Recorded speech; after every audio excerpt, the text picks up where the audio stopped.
Hi, unfortunately I'm not able to be in class today, but so I was going to give my portion of our presentation by a recording.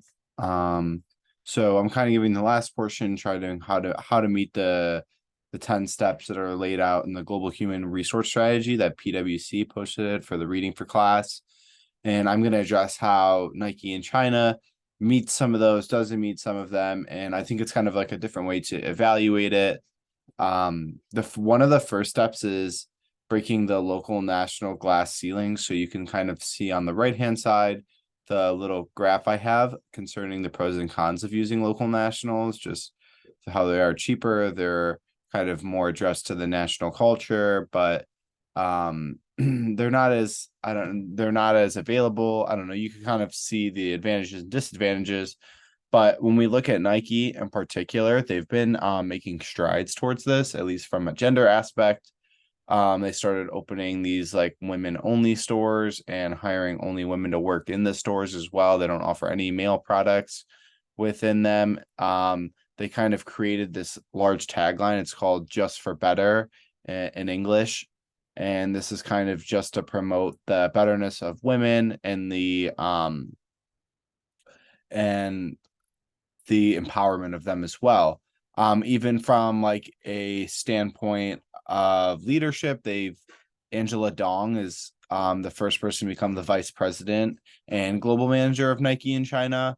So she helps runs all the operations that are ran within China, and she's the first woman to step into this role, alongside a lot of other women who have been stepping into leadership roles in China.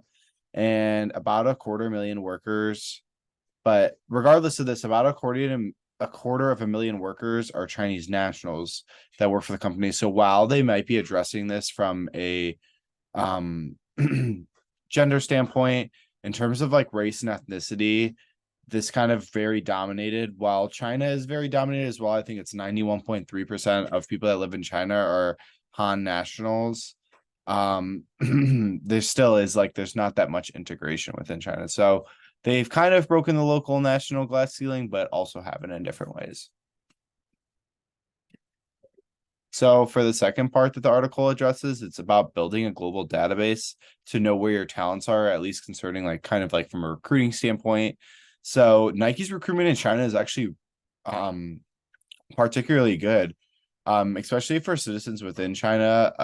For those of the lower class, I'm sure a lot of people recognize like the Nike campus or like people living to work in the factories and things like that. But the amenities that they allow alongside the job, um, give a huge avenue for people living in within countryside or like impoverished areas, a very easy roadmap towards moving into big cities. For example, the headquarters for Nike in China is in Shanghai, and they kind of offer things like healthcare, transportation, money for tuition. You can see on the right hand side all the benefits and perks you could get if you worked for Nike in China. And this is a wide array. This is from everyone that's doing the manufacturing to the shoes to those who are working higher up, like the vice president. And so the rewards and like the amenities that are offered are really second to none. In terms of like trying to know where your talent is, though, for Nike in China, they try to change up it. They like not very like a LinkedIn, like people apply to a job board in China, which is a very common ass technique, especially in the United States, what we're familiar with. They've been utilizing this new technology called Luminous Talent Link. You can see on the left hand side kind of like a picture of this and what it looks like. But it's a recruitment software that allows them to survey and look all over China in order to like streamline the process. It keeps them away from job boards. It moves them more towards like trying to find specific talents.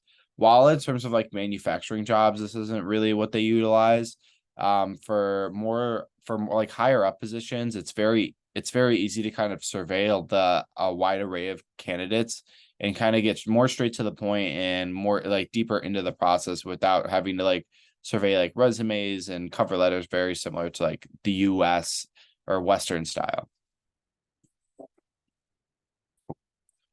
In terms, the third point I have is constructing a mobility and pyramid and identifying your leadership capital. So in terms of flexibility for people within China, especially as a multinational company looking at um putting workers in China. Nike has done a very good job at creating flexibility for leaders.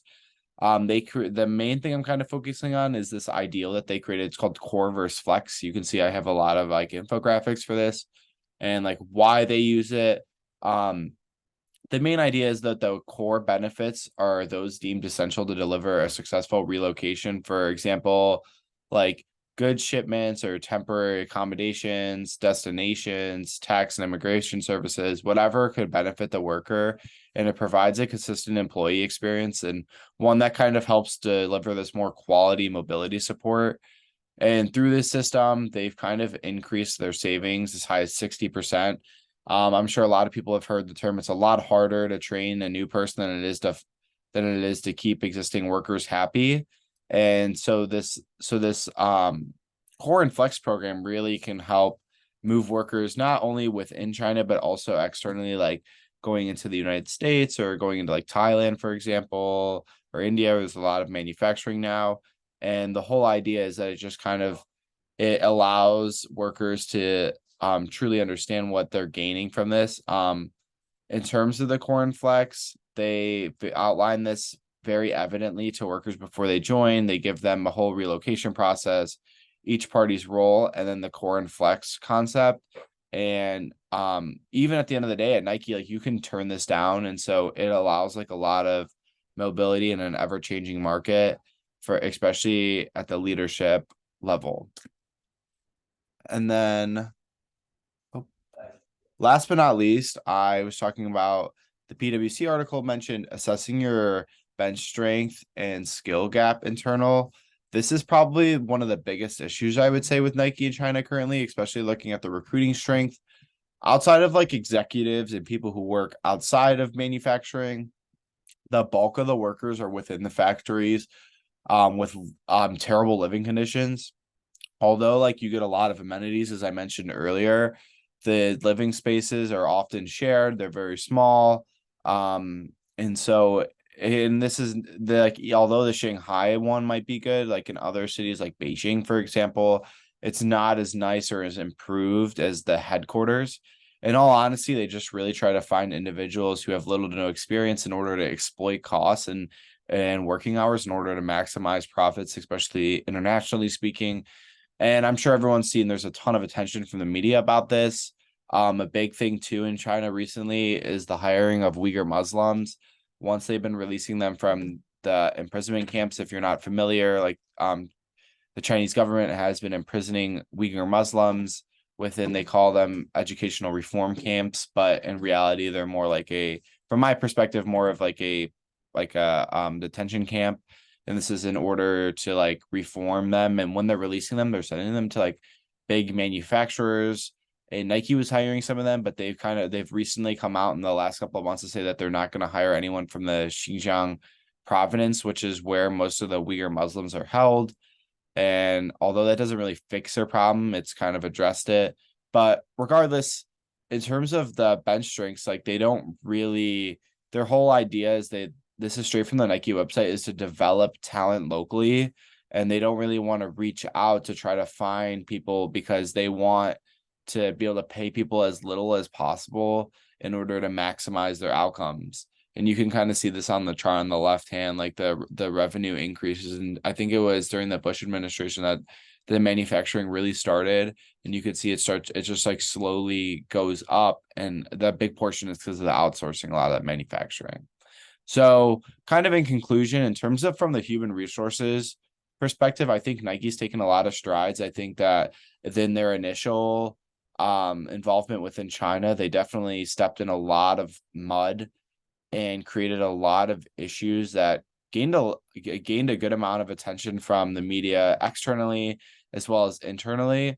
But they've been making a lot of strides, especially from like the gender standpoint for workers. The one thing I would just definitely say is the issue with their manufacturing, especially within factories and the living conditions they offer.